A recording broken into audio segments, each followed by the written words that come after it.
कि अक्सरियत स्वाय थोड़े से ज्यादा 100 होंगे। बिस्मिल्लाहिर्रहमानिर्रहीम। इय्याका नअबुदु व इय्याका नस्तईन। मेरे पाकिस्तानियों, आजकल जो प्रेशर और जो जुल्म तहरीक इंसाफ के ऊपर किया जा रहा है, तो इसकी तो खैर पाकिस्तान में तो कोई मिसाल नहीं है। थोड़े से लोगों के ऊपर माजी में जरूर हुआ, लेकिन इतने ज्यादा लोगों से, यानी 10,000 लोग जेल में डाल दिए। हमारे जो भी सपोर्टर, वर्कर, जिसका पता चलता है तहरीक इंसाफ से कुछ, उसको जेल में डाल देते हैं। लेकिन सिर्फ यही नहीं किया, इनमें से कईयों पर तशद्दुद किया, और तशद्दुद उन लोगों पे किया जितने वो तहरीक इंसाफ के साथ खड़े हैं और वो कहते हैं कि हम इसको नहीं छोड़ेंगे, उनके ऊपर और ज्यादा हर किस्म का जुल्म भी किया जाता है, तशद्दुद भी किया जाता है। मैंने वीडियोस देखी हैं एजाज चौधरी की, डॉक्टर यास्मीन राशिद, शहरियार अफरीदी, उमर चीमा, मियां महमूद रशीद। ये जब निकलते हैं अदालत के लिए, जब इनको लेके जाते हैं, तो क्योंकि वो स्टेटमेंट देते हैं कि हम खड़े हैं पार्टी के साथ, उनके ऊपर कईयों पे तशद्दुद किया गया। एजाज चौधरी पे किया गया, मियां महमूद रशीद पे किया गया, और फिर हमारे सारे या लीडरशिप जेल में है और या लोग छुपे हुए हैं, और खास तौर पे जो कि टिकट होल्डर्स हैं। अब ये टिकट होल्डर्स के पीछे पड़े हुए हैं कि किसी तरह उनको पीटीआई से दूर करें, और कई कर चुके हैं। कईयों ने कहा जी वही जो हाथ खड़ा करके, जी हम तो पाकिस्तानी फौज के साथ हैं, हम तो 8-9 मई को बड़ी उसकी मजम्मत करते हैं और हम पार्टी छोड़ रहे हैं, सब कुछ माफ हो जाता है उनका। उनमें से ऐसे भी हैं जो कि अब लॉबी कर रहे हैं कि लोगों को किसी तरह पीटीआई के टिकट होल्डर्स को तोड़ के, तो कोई एक नया ड्रामा बन रहा है किंग्स पार्टी का, तो उस तरफ लेके जाए, तो वो भी चल रही है गेम। लेकिन जो लोग छुपे हुए हैं, जिनको फिर उनके घरों पे अटैक होता है और घर तोड़े जाते हैं, दरेशक्स पूरी फैमिली है पॉलिटिकल, उनके इन्होंने जो उनका फार्म हाउस है वो तोड़ दिया, और हमारे उमर यूब के घर में घुस गए। वो अभी आतिफ खान हमारे उसका इस्लामाबाद में घर है, वहां घुस गए, उधर ढूंढ रहे हैं। वो सारे जो छुपे हुए हैं, नौकरों को ले जाते हैं उठा के, और फिर रिश्तेदारों के पास पहुंच जाते हैं, ख्वातीन का धमकी देते हैं कि हम आपकी औरतों को उठा लेंगे। यानी इस लेवल पे पहुंच चुके हैं कि कभी भी कोई तस्वर नहीं कर सकता था कि पाकिस्तान की सियासत में हम इतना गिर जाएंगे कि ये कहा जाएगा कि अच्छा, हम तुम्हारी औरतों को, तुम्हारी बच्चियों को, हम उनको नहीं छोड़ेंगे। ये उस एक लेवल तक पहुंच चुके हैं। औरतों को पकड़ के उन्होंने जेलों में डाला। राना सनाउल्लाह की प्रेस कॉन्फ्रेंस आई कि जी कि हम खुद ही कुछ ड्रामा करने लगे हैं रेप का। ये डरे हुए हैं औरतों को निकालते हुए। इनको पता है कि कोई औरत किसी किस्म के इंतशार में मुलव्वस नहीं थी, किसी जलाने में, जो हुआ आर्सन, जो घर जलाए गए हैं, जो 3-4, इनको पता है कोई औरत उस पर नहीं थी। बल्कि इनको पता है कि अक्सरियत स्वाय थोड़े से ज्यादा 100 होंगे, 150 लोग होंगे। इनको पता है बाकी कोई पुरअमन एहतजाज कर रहे थे। और मैं फिर से बता दूं, एक जमहूरियत में आइन हमें हक देता है कि हम पुरअमन एहतजाज कहीं भी कर सकते हैं। अगर जिस तरह मुझे कमांडो एक्शन से उठाया गया फौज ने, तो उसका रिएक्शन किधर जाना था? जिधर मिलिट्री सिंबल्स हैं उसके बाहर ही एहतजाज होना था ना। उन्होंने और किधर जाना था? अगर पुलिस उठाती तो पुलिस स्टेशन जाते। तो ये कहना कि जी जियो फेंसिंग थे, हमें पता चला आप उस वक्त वहां थे, और उधर से उठा के उनको जेलों में डाला जा रहा है। यानी ऐसा, औरतों को, यानी ऐसा, मैं छोड़े मुसलमान माशरे में, मैं कभी किसी और वो माशरे जिधर औरतों की इतनी इज्जत नहीं होती, वहां मैंने ये कभी नहीं देखा। और एक खातून वकील उसको उठा लिया 2 दिन पहले, सुबह के 3 बजे उसके घर जाके उसको उठा लिया कि जी जियो फैन से मैं आप जमान पार्क में उस वक्त वहां थी, पता चला कि आप इस एरिया में थे। तो ये कौन सा कुछ जुर्म है? देखिए अभी भी मुझे पता है कि मेरी सुपीरियर जुडिशरी बहुत प्रेशर में है, मुझे पता है कि जजेस को भी फोन कॉल्स आ रही हैं, ना मालूम फोन कॉल कि हम ये कर देंगे, तुम्हारी ये फाइल है, हम तुम्हें ये कर देंगे, तुम्हारे बच्चों के पे पहुंच जाते हैं। ये मुझे पता है कि इस वक्त जुडिशरी के ऊपर वो प्रेशर है जो कभी पहले नहीं था। और मुझे ये भी पता है कि सारे मुल्क के इदारों को सिर्फ इस्तेमाल किया जा रहा है एक काम से, कि किसी तरह तहरीक इंसाफ को खत्म किया जाए। FIA का सारे काम खत्म है। वो भूल गए हैं कि शहबाज शरीफ ने 16 अरब रुपए का FIA ने इतना बड़ा ओपन एंड शट उसका करप्शन केस पकड़ा था, मकसूद चपरासी वाला।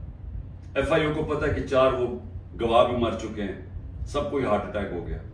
उनको पता है कि उनका एक बड़ा जबरदस्त ऑफिसर डॉक्टर रिजवान, वो भी हार्ट अटैक से मर चुके। लेकिन FIA को कोई और काम नहीं, तहरीक इंसाफ के ऊपर कैसे केसेस ढूंढने हैं और कैसे इनके लोगों के ऊपर इंतकामी कार्रवाई करनी है।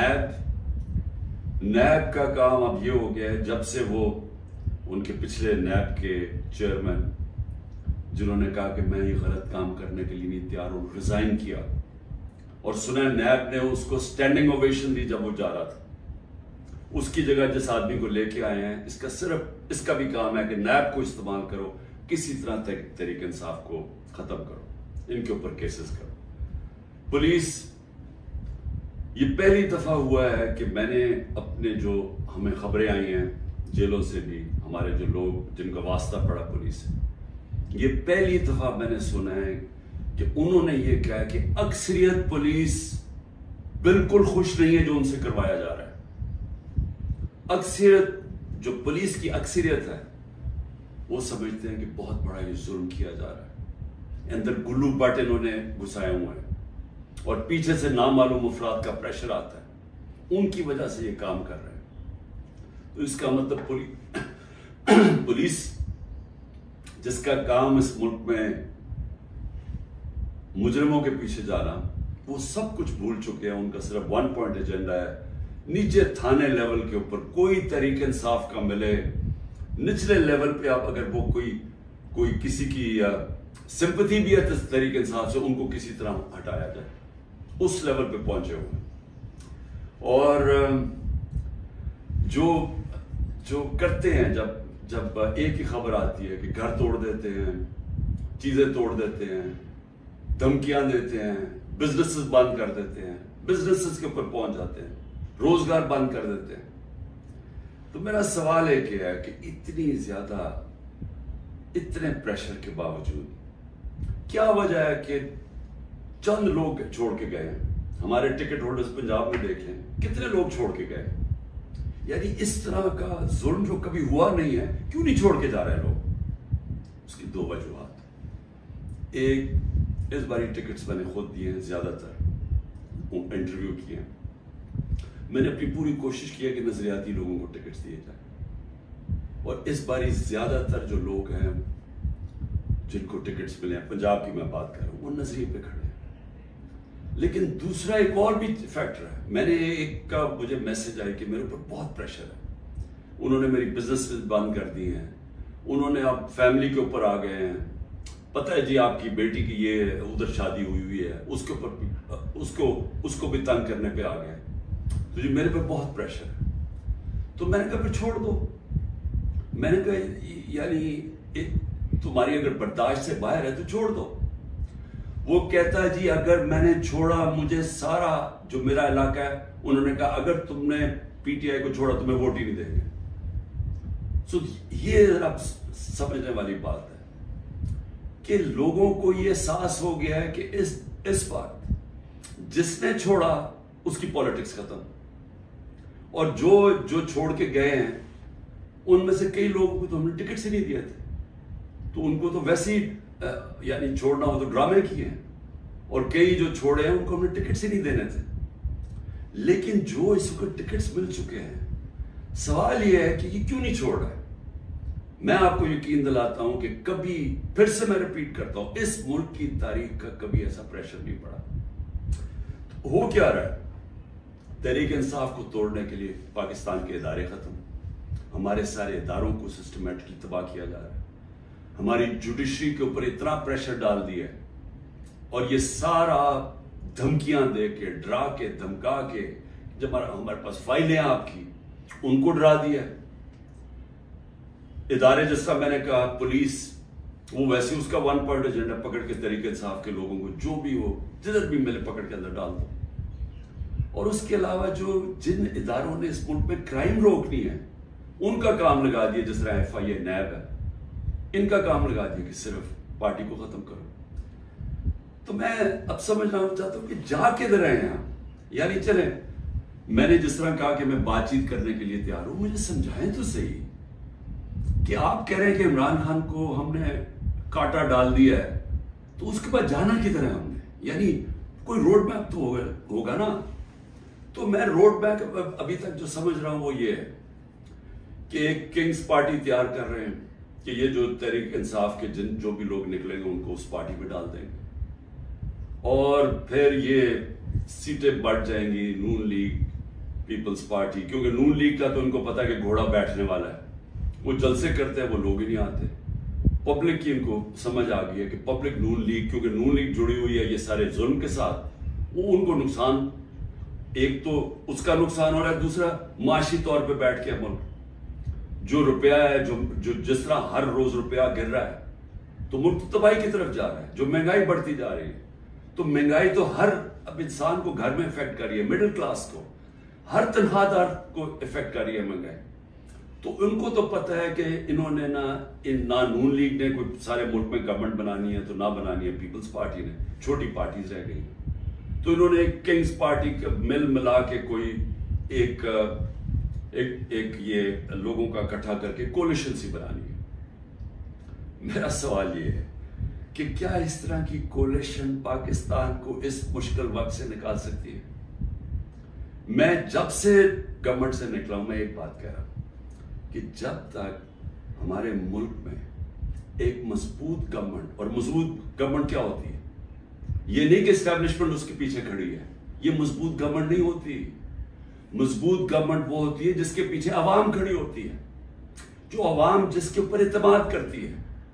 ये लोगों को इकट्ठा करके और एस्टैब्लिशमेंट पीछे खड़ी हो जाए, और किसी का ख्याल है कि जो आज पाकिस्तान को मसले मसाइल आ गए हम इसमें से निकल जाएंगे, कोई इस खुशफहमी में ना रहे, क्योंकि ये सिर्फ एक पब्लिक मैंडेट से जो गवर्नमेंट आएगी वो बड़े फैसले करेगी, वो इस मुल्क में इस्लाहत करेगी, वो इस मुल्क में कानून की हुक्मरानी कायम करेगी।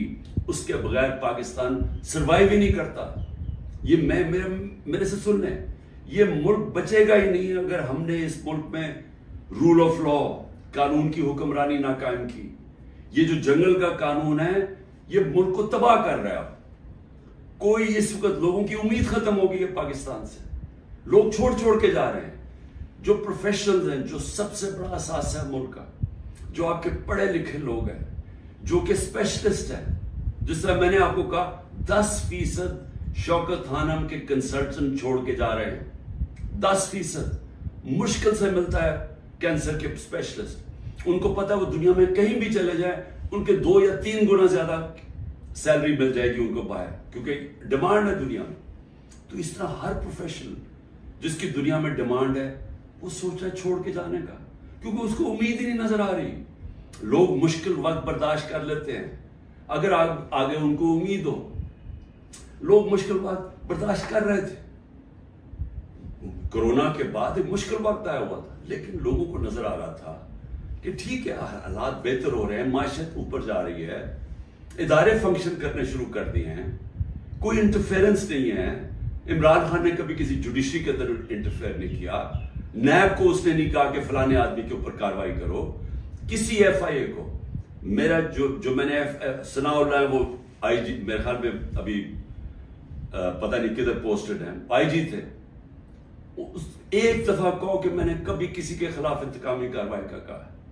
हमारे सारे 95% केसेस पुराने थे। ये बोलते हैं नून लीग वाले कि जी अब हमने भी बड़ा सफर किया, अब आप करें। आपके 95% आपके अपने दौर में बनाए गए थे केसेस। इसहाक डार आपके दौर में भागा था, नवाज शरीफ के बेटे आपके दौर में भागे थे, नवाज शरीफ की कन्विक्शन पैनामा में आपके दौर में हुई थी, मरियम की और नवाज शरीफ की। तो ये हमें ना कहें, ये सारे केसेस पुराने आ रहे थे। आप मेरे से एनआरओ मांग रहे थे, आप मेरे से ये कह रहे थे कि हमने चोरी किया, हम कोई खास मखलूक के अलग, हमें माफ कर दे।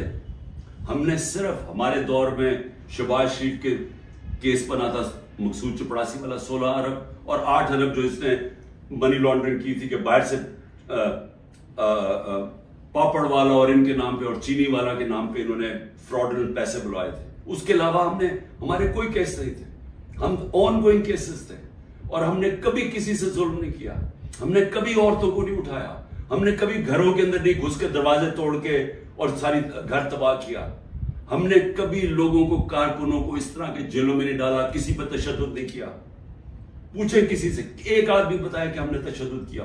मरियम ने जाके अटैक कर दिया नैब ऑफिस को, पत्थर मारे उन्होंने, बताए कितने लोगों को अपने एंटी टेररिज्म कोर्ट में पकड़ा। ये क्या किया? क्या मरियम के ऊपर कोई केस हुए? तो ये हमें ना कहो कि जनाब आपके ऊपर ये गुजरी, ये कभी किसी पार्टी की तारीख में पाकिस्तान में नहीं गुजरी। ये पार्टी को कभी खत्म करने की कोशिश है, जो पूरी तरह सारे स्टेट के इदारे लगे हुए हैं इस पार्टी को खत्म करने के लिए। लेकिन पार्टी ऐसे खत्म नहीं होती, क्योंकि पार्टी लोगों के दिलों में चली जाती है, उसका आप कुछ कर ही नहीं सकते। जो मर्जी आप करेंगे, लोगों के जब फैसला कर लेती है अवाम, तो ये जो टिकट होल्डर्स हैं हमारे सारे, इनसे पूछें, जब इनसे इंटरव्यू करें, जब आप उनको तंग कर रहे हैं तो पूछे तो सही कि इतना आपके ऊपर प्रेशर है, क्यों नहीं छोड़ रहे? उनमें से कहेंगे कि हम नजरियाती तौर पे इसके साथ हैं, हम किसी और पार्टी पे नहीं जाएंगे। साथ ये भी आपको कहेंगे कि हमें कोई हमारे हल्के में वोट नहीं डालेगा, हमारी सियासत खत्म हो जाएगी। अभी जो पहले हुआ था 16 जुलाई को जो बाई इलेक्शंस हुए थे, वो लोटे सब उड़ गए थे, लोगों ने उनके खिलाफ वोट दी थी। और अब उससे भी ज्यादा बुरे हालात हैं, क्योंकि लोगों को गुस्सा है जो हो रहा है। इस वक्त अवाम गुस्से में है, लेकिन घबराई हुई है, क्योंकि कभी इस तरह का क्रैकडाउन देखा ही नहीं है। तो मेरा आखिर में अपनी आवाम को पैगाम है, क्योंकि मुझे पता है बड़ा मुश्किल है और आप घबराए हुए हैं, आप में खौफ पैदा किया गया। ये जो बाहर निकल के कोई तहरीक इंसाफ का नाम सुनता उसको जेल में डाल देते। लेकिन भाई आप अपनी कौम से एक है, देखिए मैं आपके सामने बैठा हूं, अगर किसी को सबसे ज्यादा खतरा है वो मुझे खतरा है, जान को तो मेरी खतरा है। इन्होंने ये किया, दो मेरे ऊपर अटैक्स, कत्ल करने के वारदात हो चुकी है। मुझे पूरी तरह पता है कि एक दफा ये और करेंगे, क्योंकि इनको डर ये है कि जेल में भी इमरान खान बड़ा मुश्किल रहेगा इनके लिए, तो एक और हमला होगा। मैं तैयार हूं। इन्होंने मेरी जो कर्नल आसिम मेरी सिक्योरिटी के हेड थे उसको अगवा कर लिया, वो गायब हो गया। जिसने मेरी सिक्योरिटी का ध्यान रख रहे थे वो 3-4 दिन से वो गायब है, उसको भी उठा लिए। जो गाड़ियां थी मेरी सिक्योरिटी की, वो गाड़ियों को इन्होंने अंदर इंपाउंड कर दिया और उनसे पूछे अदालत तो कहती जो हमें पता ही नहीं किधर गई।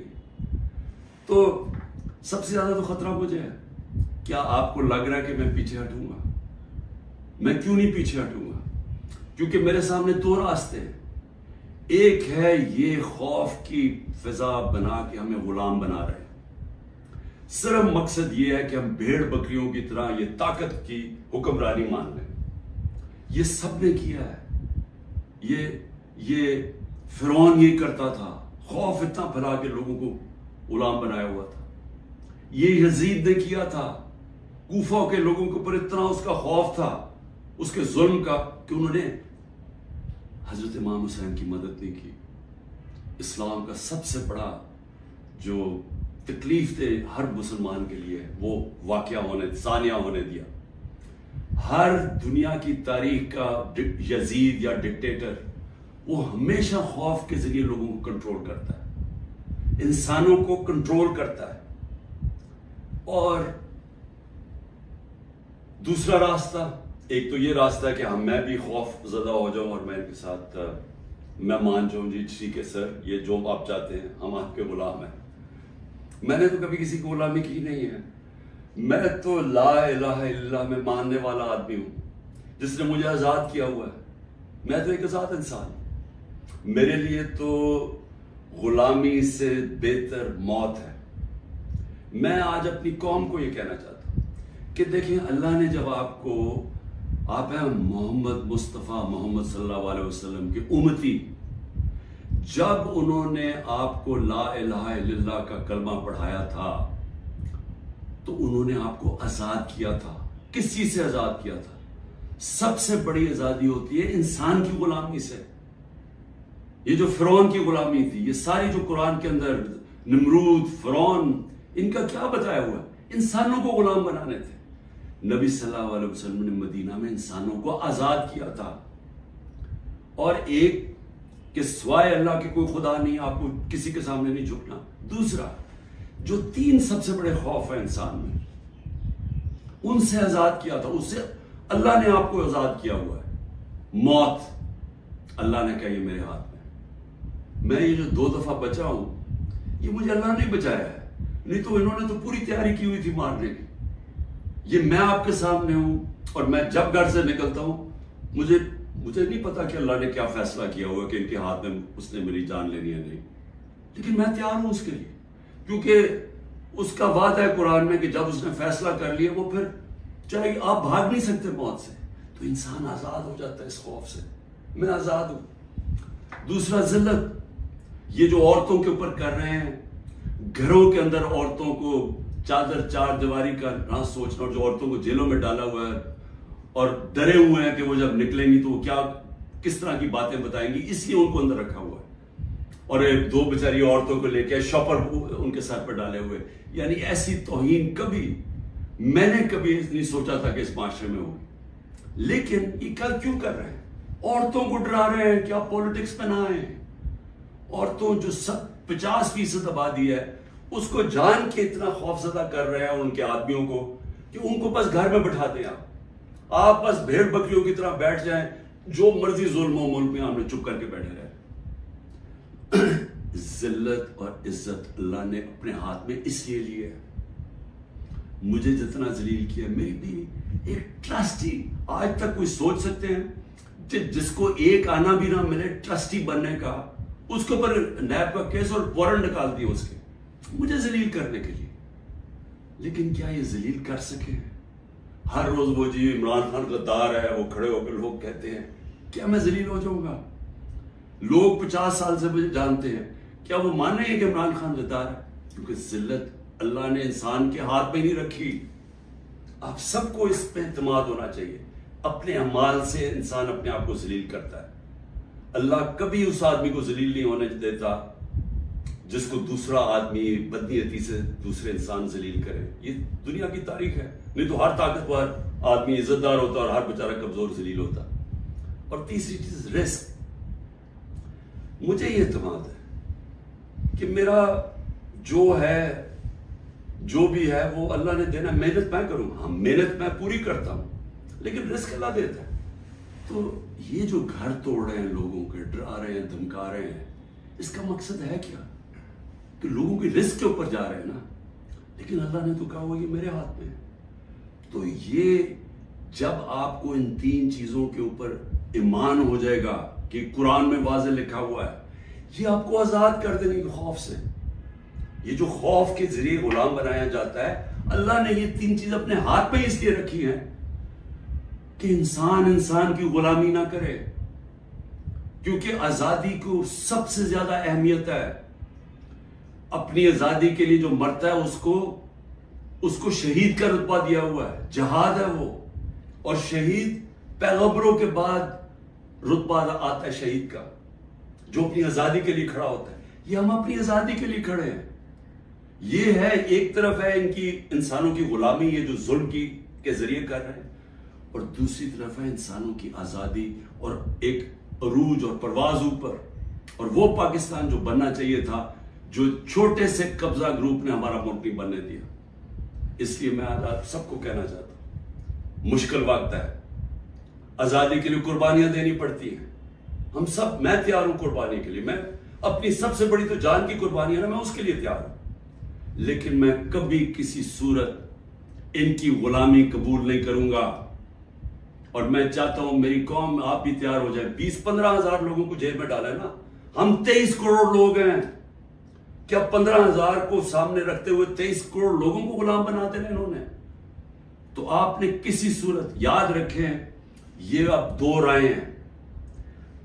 हमने अगर अपने इस वक्त इस खौफ के सामने झुक गए, जो ये कोशिश कर रहे हैं, याद रखें आपकी आने वाली नस्लें आपको माफ नहीं करेंगी, क्योंकि इस मुल्क पर कोई मुस्तकबिल नहीं होगा। जिस तरह आज लोग छोड़ के जा रहे हैं मुल्क, नाउमीद होकर प्रोफेशनल जा रहे हैं, इस तरह जो यहां रह जाएंगे वो हमेशा याद रखेंगे कि हमारे जो बड़े थे, और मेरे भी, हम जब बड़े हो रहे थे वो भी कभी खड़े नहीं हुए इस गुलामी के खिलाफ, क्योंकि वो अंग्रेज की गुलामी के आदी हुए थे। तो अंग्रेज आजादी तो मिली नहीं सही तौर पे, हर वक्त ताकत की गुलामी की है यहां इस मुल्क में। ये है वो वक्त हम अपनी हकीकी आजादी के लिए जद्दोजहद करें। कभी आपने इससे पीछे नहीं हटना। शुक्रिया। बिस्मिल्लाहिर्रहमानिर्रहीम। इय्याका नअबुदु व इय्याका नस्तईन। मेरे पाकिस्तानियों, आजकल जो प्रेशर और जो जुल्म तहरीक इंसाफ के ऊपर किया जा रहा है, तो इसकी तो खैर पाकिस्तान में तो कोई मिसाल नहीं है। थोड़े से लोगों के ऊपर माजी में जरूर हुआ, लेकिन इतने ज्यादा लोगों से, यानी 10,000 लोग जेल में डाल दिए हमारे जो भी सपोर्टर, वर्कर, जिसका पता चलता है तहरीक इंसाफ से कुछ, उसको जेल में डाल देते हैं। लेकिन सिर्फ यही नहीं किया, इनमें से कईयों पर तशद्दुद किया, और तशद्दुद उन लोगों पे किया जितने वो तहरीक इंसाफ के साथ खड़े हैं और वो कहते हैं कि हम इसको नहीं छोड़ेंगे, उनके ऊपर और ज्यादा हर किस्म का जुल्म भी किया जाता है, तशद्दुद भी किया जाता है। मैंने वीडियोस देखी हैं एजाज चौधरी की, डॉक्टर यास्मीन राशिद, शहरियार अफरीदी, उमर चीमा, मियां महमूद रशीद, ये जब निकलते हैं अदालत के लिए, जब इनको लेके जाते हैं, तो क्योंकि वो स्टेटमेंट देते हैं कि हम खड़े हैं पार्टी के साथ, उनके ऊपर कईयों पे तशद्दुद किया गया। एजाज चौधरी पे किया गया, मियां महमूद रशीद पे किया गया, और फिर हमारे सारी या लीडरशिप जेल में है और या लोग छुपे हुए हैं, और खास तौर पे जो कि टिकट होल्डर्स हैं। अब ये टिकट होल्डर्स के पीछे पड़े हुए हैं कि किसी तरह उनको पीटीआई से दूर करें, और कई कर चुके हैं। कईयों ने कहा जी वही जो हाथ खड़ा करके, जी हम तो पाकिस्तानी फौज के साथ हैं, हम तो 8-9 मई को बड़ी उसकी मजम्मत करते हैं और हम पार्टी छोड़ रहे हैं, सब कुछ माफ हो जाता है उनका। उनमें से ऐसे भी हैं जो कि अब लॉबी कर रहे हैं कि लोगों को किसी तरह पीटीआई के टिकट होल्डर्स को तोड़ के, तो कोई एक नया ड्रामा बन रहा है किंग्स पार्टी का, तो उस तरफ लेके जाए, तो वो भी चल रही है गेम। लेकिन जो लोग छुपे हुए हैं, जिनको फिर उनके घरों पे अटैक होता है और घर तोड़े जाते हैं, दरेशक्स पूरी फैमिली है पॉलिटिकल, उनके इन्होंने जो उनका फार्म हाउस है वो तोड़ दिया, और हमारे उमर यूब के घर में घुस गए। वो अभी आतिफ खान हमारे उसका इस्लामाबाद में घर है, वहां घुस गए, उधर ढूंढ रहे हैं, वो सारे जो छुपे हुए हैं, नौकरों को ले जाते हैं उठा के, और फिर रिश्तेदारों के पास पहुंच जाते हैं, ख्वातीन का धमकी देते हैं कि हम आपकी औरतों को उठा लेंगे। यानी इस लेवल पे पहुंच चुके हैं कि कभी भी कोई तस्वर नहीं कर सकता था कि पाकिस्तान की सियासत में हम इतना गिर जाएंगे कि ये कहा जाएगा कि अच्छा हम तुम्हारी औरतों को, तुम्हारी बच्चियों को, हम उनको नहीं छोड़ेंगे। ये उस एक लेवल तक पहुंच चुके हैं। औरतों को पकड़ के उन्होंने जेलों में डाला। राना सनाउल्लाह की प्रेस कॉन्फ्रेंस आई कि जी कि हम खुद ही कुछ ड्रामा करने लगे हैं रेप का। ये डरे हुए हैं औरतों को निकालते हुए। इनको पता है कि कोई औरत किसी किस्म के इंतशार में मुलव्वस नहीं थी, किसी जलाने में जो ये जो हुआ आर्सन, जो घर जलाए गए हैं, जो 3-4, इनको पता है कोई औरत उस पर नहीं थी, बल्कि इनको पता है कि अक्सरियत स्वायद थोड़े से ज्यादा 100 होंगे, 150 लोग होंगे। इनको पता है बाकी कोई पुरअमन एहतजाज कर रहे थे। और मैं फिर से बता दूं, एक जमहूरियत में आइन हमें हक देता है कि हम पुरअमन एहतजाज कहीं भी कर सकते हैं। अगर जिस तरह मुझे कमांडो एक्शन से उठाया गया फौज ने, तो उसका रिएक्शन किधर जाना था? जिधर मिलिट्री सिंबल्स हैं उसके बाहर ही एहतजाज होना था ना। उन्होंने और किधर जाना था? अगर पुलिस उठाती तो पुलिस स्टेशन जाते। तो ये कहना कि जी जियो फेंसिंग थे, हमें पता चला आप उस वक्त वहां थे और उधर से उठा के उनको जेलों में डाला जा रहा है, यानी ऐसा औरतों को, यानी ऐसा मैं छोड़े मुसलमान माशरे में, मैं कभी किसी और वो माशरे जिधर औरतों की इतनी इज्जत नहीं होती वहां मैंने ये कभी नहीं देखा। और एक खातून वकील, उसको उठा लिया 2 दिन पहले, सुबह के 3 बजे उसके घर जाके उसको उठा लिया कि जी जियो फेंसिंग में आप जमान पार्क में उस वक्त वहां थी, पता चला कि आप इस एरिया में थे। तो ये कौन सा कुछ जुर्म है?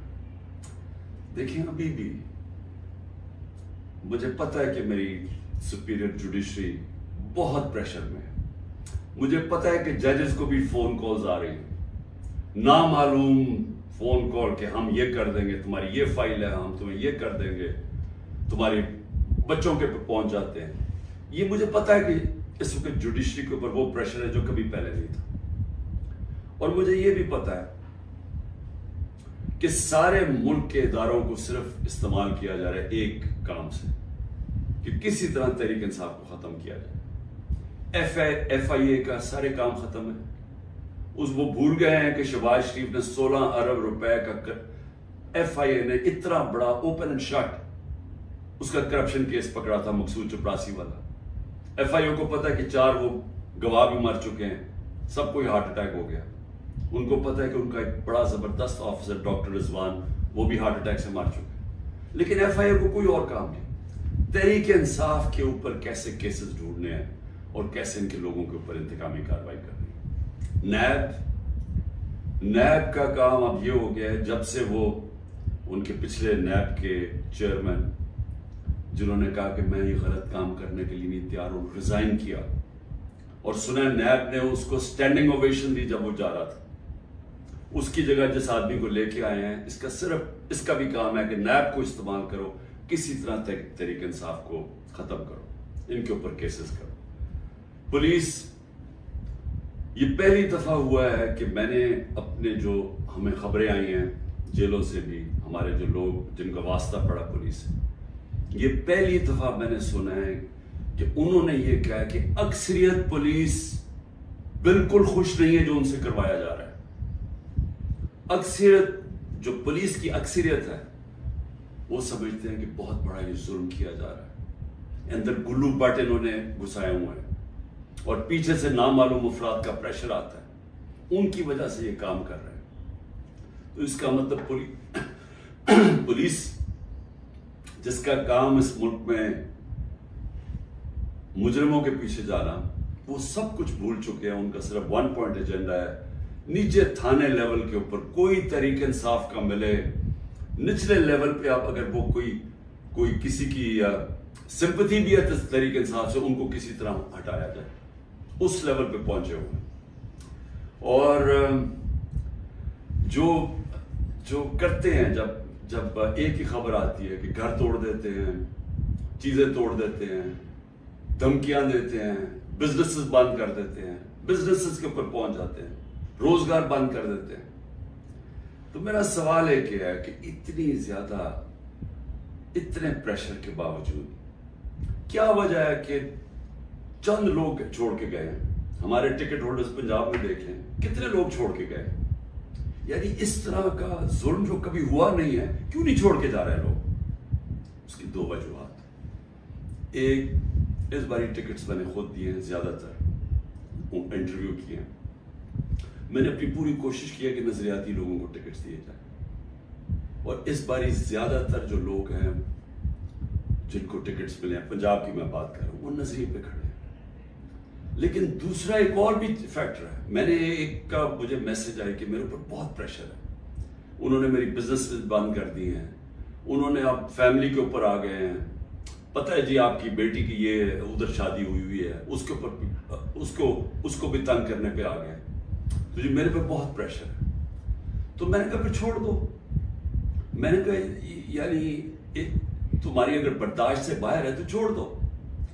वो कहता है जी अगर मैंने छोड़ा, मुझे सारा जो मेरा इलाका है, उन्होंने कहा अगर तुमने पीटीआई को छोड़ा तुम्हें वोट ही नहीं देंगे। सो ये आप समझने वाली बात है कि लोगों को ये एहसास हो गया है कि इस वक्त जिसने छोड़ा उसकी पॉलिटिक्स खत्म, और जो छोड़ के गए हैं उनमें से कई लोगों को तो हमने टिकट ही नहीं दिए थे, तो उनको तो वैसे ही यानी छोड़ना हो तो ड्रामे किए हैं, और कई जो छोड़े हैं उनको हमने टिकट्स ही नहीं देने थे। लेकिन जो इसको टिकट्स मिल चुके हैं, सवाल यह है कि ये क्यों नहीं छोड़ रहा है। मैं आपको यकीन दिलाता हूं कि कभी, फिर से मैं रिपीट करता हूं, इस मुल्क की तारीख का कभी ऐसा प्रेशर नहीं पड़ा। तो हो क्या रहा है, तहरीक इंसाफ को तोड़ने के लिए पाकिस्तान के इदारे खत्म, हमारे सारे इदारों को सिस्टमेटिकली तबाह किया जा रहा है, हमारी जुडिशरी के ऊपर इतना प्रेशर डाल दिया है, और ये सारा धमकियां दे के, डरा के, धमका के, जब हमारे पास फाइलें आपकी, उनको डरा दिया है।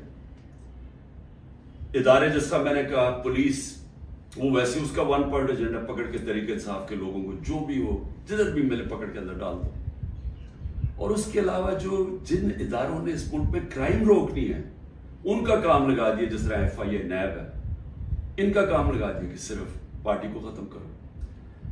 तो मैं अब समझना चाहता हूं कि जा किधर रहे हैं आप। यानी चले, मैंने जिस तरह कहा कि मैं बातचीत करने के लिए तैयार हूं, मुझे समझाएं तो सही कि आप कह रहे हैं कि इमरान खान को हमने कांटा डाल दिया है, तो उसके बाद जाना किधर है हमने, यानी कोई रोड मैप तो होगा ना।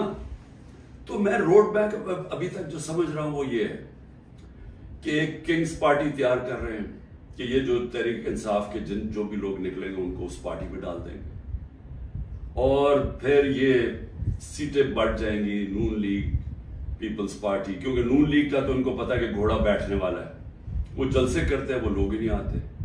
पब्लिक की इनको समझ आ गई है कि पब्लिक नून लीग, क्योंकि नून लीग जुड़ी हुई है ये सारे जुल्म के साथ, वो उनको नुकसान, एक तो उसका नुकसान हो रहा है, दूसरा माशी तौर पे बैठ के मुल्क जो रुपया है, जो जिस तरह हर रोज रुपया गिर रहा है, तो मुल्क तबाही की तरफ जा रहा है। जो महंगाई बढ़ती जा रही है, तो महंगाई तो हर अब इंसान को घर में इफेक्ट कर रही है, मिडिल क्लास को, हर तनख्वाहदार को इफेक्ट कर रही है महंगाई।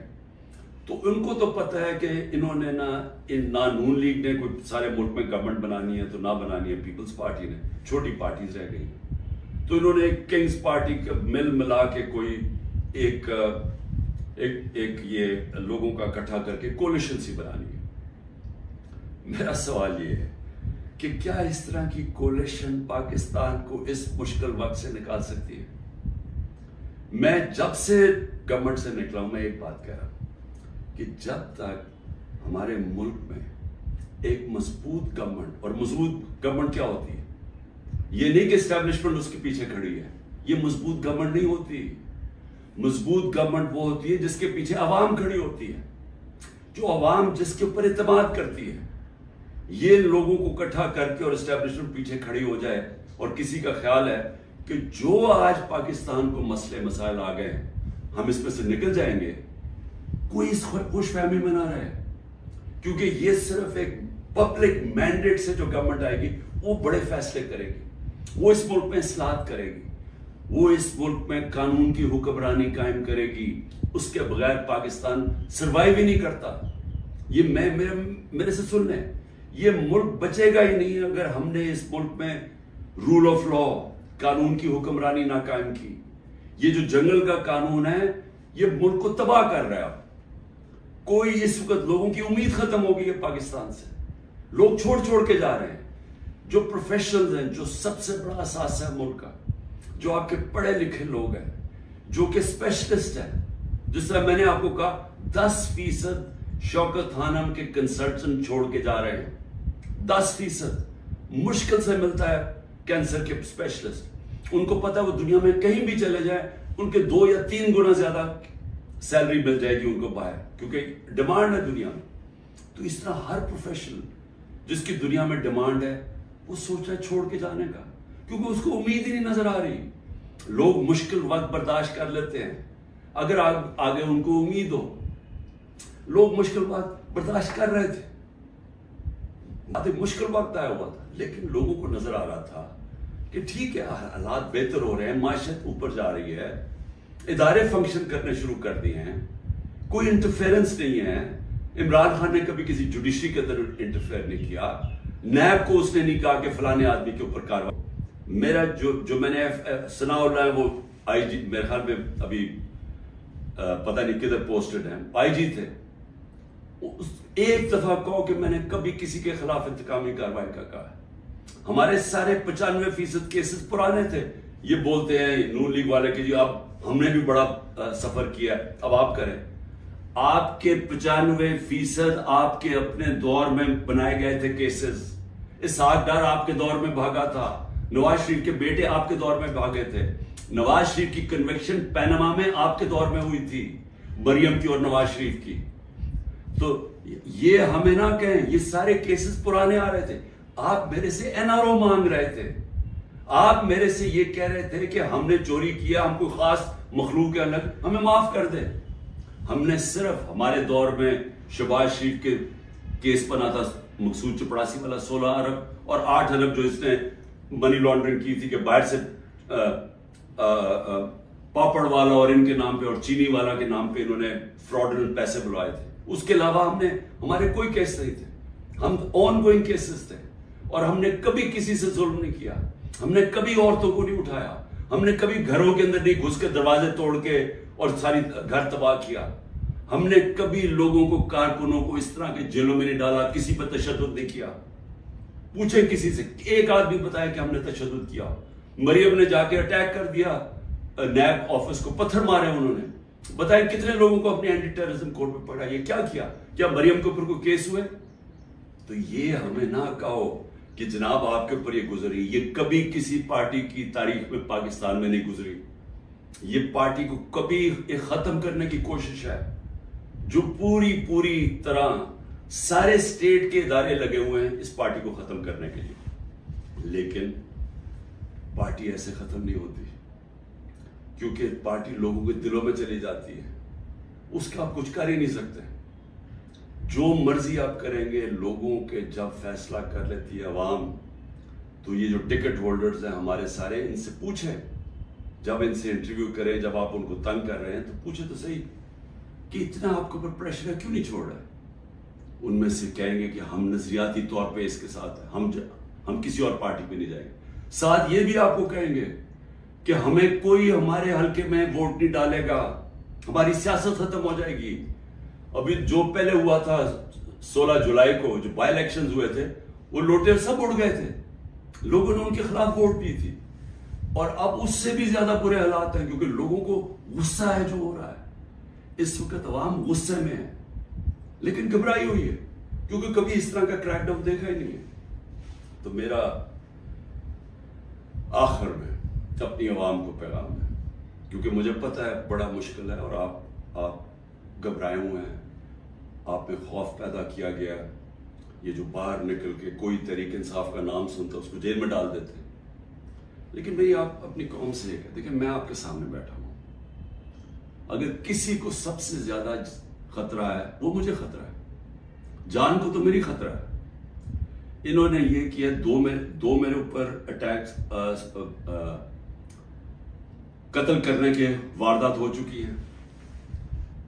मुझे पूरी तरह पता है कि एक दफा ये और करेंगे, क्योंकि इनको डर ये है कि जेल में भी इमरान खान बड़ा मुश्किल रहेगा इनके लिए, तो एक और हमला होगा। मैं तैयार हूं। इन्होंने मेरी जो कर्नल आसिम मेरी सिक्योरिटी के हेड थे उसको अगवा कर लिया, वो गायब हो गए।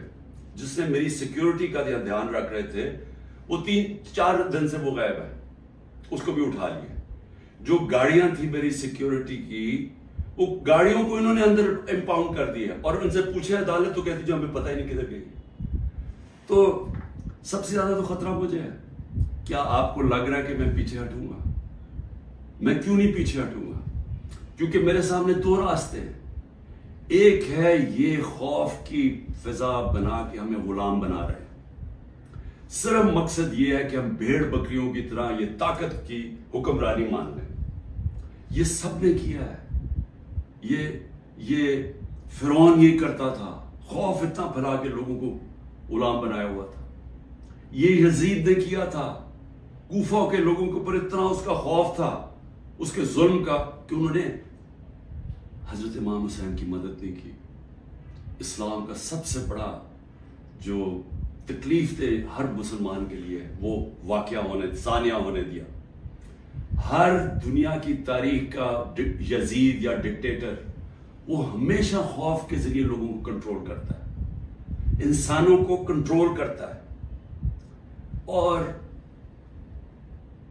दूसरा रास्ता, एक तो ये रास्ता है कि मैं भी खौफ ज़दा हो जाऊं और मैं इनके साथ मैं मान जाऊं जी ठीक है सर ये जो आप चाहते हैं, हम आपके गुलाम हैं।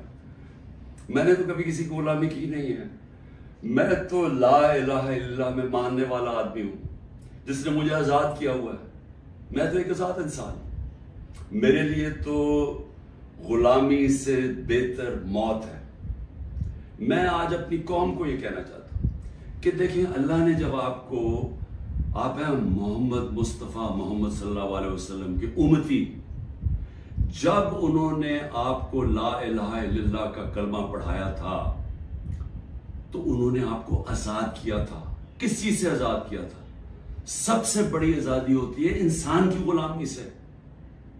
ये जो फिरौन की गुलामी थी, ये सारी जो कुरान के अंदर नमरूद, फिरौन, इनका क्या बताया हुआ? इंसानों को गुलाम बनाने थे। नबी सल्लल्लाहु अलैहि वसल्लम ने मदीना में इंसानों को आजाद किया था। और एक कि सिवाय अल्लाह के कोई खुदा नहीं, आपको किसी के सामने नहीं झुकना। दूसरा, जो तीन सबसे बड़े खौफ है इंसान में, उनसे आजाद किया था। उससे नहीं तो इन्होंने तो पूरी तैयारी की हुई थी मारने की। ये मैं आपके सामने हूं और मैं जब घर से निकलता हूं मुझे नहीं, लेकिन मैं तैयार हूं उसके लिए, क्योंकि उसका वादा है कुरान में कि जब उसने फैसला कर लिया वो फिर चाहे आप भाग नहीं सकते मौत से। तो इंसान आजाद हो जाता है इस खौफ से, मैं आजाद हूं। दूसरा, जिल्लत। ये जो औरतों के ऊपर कर रहे हैं, घरों के अंदर औरतों को चादर चार दीवारी का ना सोचना, और जो औरतों को जेलों में डाला हुआ है और डरे हुए हैं कि वो जब निकलेंगी तो वो क्या किस तरह की बातें बताएंगी, इसलिए उनको अंदर रखा हुआ है। और दो बेचारी औरतों को लेकर शॉपर उनके सर पर डाले हुए। यानी ऐसी तौहीन कभी मैंने कभी नहीं सोचा था कि इस माशरे में होगी। लेकिन ये कल क्यों कर रहे हैं? औरतों को डरा रहे हैं कि आप पॉलिटिक्स में ना आए। औरतों जो 50% आबादी है उसको जान के इतना खौफजदा कर रहे हैं उनके आदमियों को कि उनको बस घर में बैठा दें। आप बस भेड़ बकरियों की तरह बैठ जाएं, जो मर्जी जुल्म हो मुल्क में, आपने चुप करके बैठे रहे। जिल्लत और इज्जत अल्लाह ने अपने हाथ में इसलिए लिए है। मुझे जितना जलील किया, मेरी भी एक ट्रस्टी, आज तक कोई सोच सकते हैं जिसको एक आना भी ना मिले ट्रस्टी बनने का, उसके ऊपर नैब का केस और वारंट निकाल दिए उसके, मुझे जलील करने के लिए। लेकिन क्या ये जलील कर सके? हर रोज वो जी इमरान खान गद्दार है, वो खड़े होकर लोग कहते हैं, क्या मैं जलील हो जाऊंगा? लोग 50 साल से मुझे जानते हैं, क्या वो मानेंगे कि इमरान खान गद्दार है? क्योंकि जिल्लत अल्लाह ने इंसान के हाथ में नहीं रखी। आप सबको इस पे एतमाद होना चाहिए। अपने अमाल से इंसान अपने आप को जलील करता है। अल्लाह कभी उस आदमी को जलील नहीं होने देता जिसको दूसरा आदमी बदनीयती से दूसरे इंसान जलील करे। ये दुनिया की तारीख है। नहीं तो हर ताकतवर आदमी इज्जतदार होता और हर बेचारा कमजोर जलील होता। और तीसरी चीज, रिस्क। मुझे ये एतमाद है कि मेरा जो है, जो भी है वो अल्लाह ने देना। मेहनत मैं करूंगा, हाँ मेहनत मैं पूरी करता हूं, लेकिन रिस्क अल्लाह देता है। तो ये जो घर तोड़ रहे हैं, लोगों के डरा रहे हैं, धमका रहे हैं, इसका मकसद है क्या? कि लोगों की रिस्क के ऊपर जा रहे हैं ना। लेकिन अल्लाह ने तो कहा हुआ ये मेरे हाथ में है। तो ये जब आपको इन तीन चीजों के ऊपर ईमान हो जाएगा कि कुरान में वाज़ेह लिखा हुआ है, ये आपको आजाद कर देने के खौफ से, ये जो खौफ के जरिए गुलाम बनाया जाता है, अल्लाह ने ये 3 चीज अपने हाथ में इसलिए रखी है कि इंसान की गुलामी ना करे, क्योंकि आजादी को सबसे ज्यादा अहमियत है। अपनी आजादी के लिए जो मरता है उसको शहीद का रुतबा दिया हुआ है, जहाद है वो। और शहीद पैगंबरों के बाद रुतबा आता है शहीद का, जो अपनी आजादी के लिए खड़ा होता है। ये हम अपनी आजादी के लिए खड़े हैं। ये है, एक तरफ है इनकी इंसानों की गुलामी, ये जो जुल्म के जरिए कर रहे हैं, और दूसरी तरफ है इंसानों की आजादी और एक अरूज और परवाज ऊपर। और वो पाकिस्तान जो बनना चाहिए था, जो छोटे से कब्जा ग्रुप ने हमारा मुल्क नहीं बनने दिया। इसलिए मैं आज सबको कहना चाहता हूं, मुश्किल वक्त है, आजादी के लिए कुर्बानियां देनी पड़ती हैं। हम सब, मैं तैयार हूं कुर्बानी के लिए। मैं अपनी सबसे बड़ी तो जान की कुर्बानी है ना, मैं उसके लिए तैयार हूं। लेकिन मैं कभी किसी सूरत इनकी गुलामी कबूल नहीं करूंगा। और मैं चाहता हूं मेरी कौम, आप भी तैयार हो जाए। 20-15 हजार लोगों को जेल में डाला है ना, हम 23 करोड़ लोग हैं। क्या 15,000 को सामने रखते हुए 23 करोड़ लोगों को गुलाम बना देना इन्होंने? तो आपने किसी सूरत याद रखें, ये अब 2 राहें हैं। हमने अगर अपने इस वक्त इस खौफ के सामने झुक गए, जो ये कोशिश कर रहे हैं, याद रखें आपकी आने वाली नस्लें आपको माफ नहीं करेंगी, क्योंकि इस मुल्क का फिर कोई मुस्तकबिल नहीं होगा। जिस तरह आज लोग छोड़ के जा रहे हैं मुल्क, नाउमीद होकर प्रोफेशनल जा रहे हैं, इस तरह जो यहां रह जाएंगे वो हमेशा याद रखेंगे कि हमारे जो बड़े थे, और मेरे भी, हम जब बड़े हो रहे थे वो भी कभी खड़े नहीं हुए इस गुलामी के खिलाफ, क्योंकि वो अंग्रेज की गुलामी के आदी हुए थे। तो अंग्रेज आजादी तो मिली नहीं सही तौर पे, हर वक्त ताकत की गुलामी की है यहाँ इस मुल्क में। ये है वो वक्त हम अपनी हकीकी आजादी के लिए जद्दोजहद करें। कभी आपने इससे पीछे नहीं हटना। शुक्रिया।